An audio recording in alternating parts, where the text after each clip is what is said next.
The Bone Collector. Two colleagues, TJ, Tammy Jean Colfax, and John Alburchard, catch a cab at a New York City airport.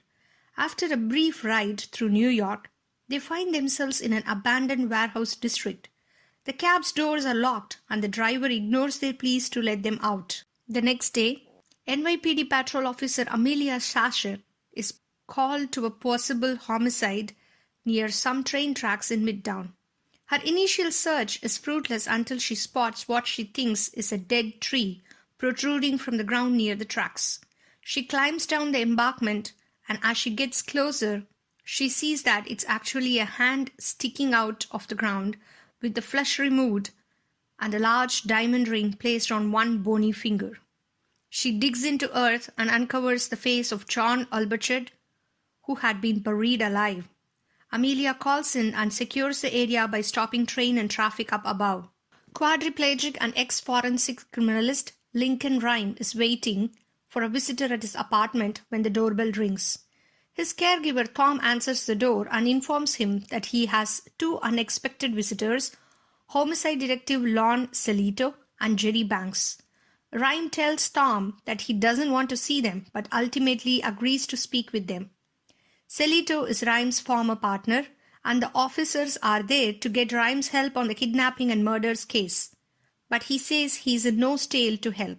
Celito says that all he wants is for Rhyme to look over the case file and give them insight into what it means.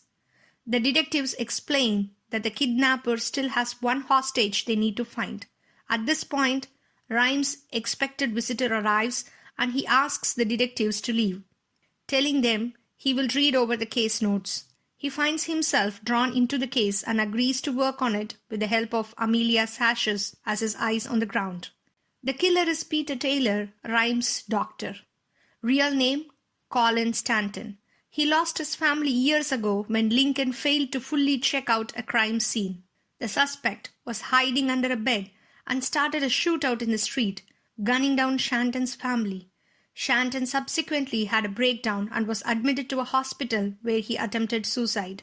Once released, he planned to murder a now quadriplegic Lincoln Rhyme and created the identity of Peter Taylor. The name was inspired by James Schinder, a New York serial killer from the early 1900s. Schinder is Taylor in German. However, when Stanton Taylor realized that Lincoln was becoming suicidal, he had to give him a reason to live so he could murder him. He took Schinder's alias the Bone Collector and began copying his crimes. Stanton picked the victims at random and thought of them as Schinder's own. At the climax, Stanton coaxes his way into Rhyme's apartment, murdering Rhyme's former superior Pauling, who had come to admit his own guilt for his perceived role in Rhyme's accident. The investigating team had a witness to the crime Rhyme was investigating when he was injured and didn't need Rhyme's testimony.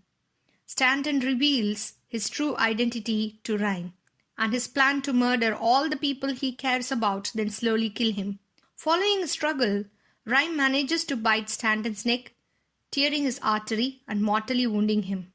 After Stanton is taken away, Rhyme is convinced to assist in another investigation and accepts the offer under condition that he is allowed to continue working with Sash.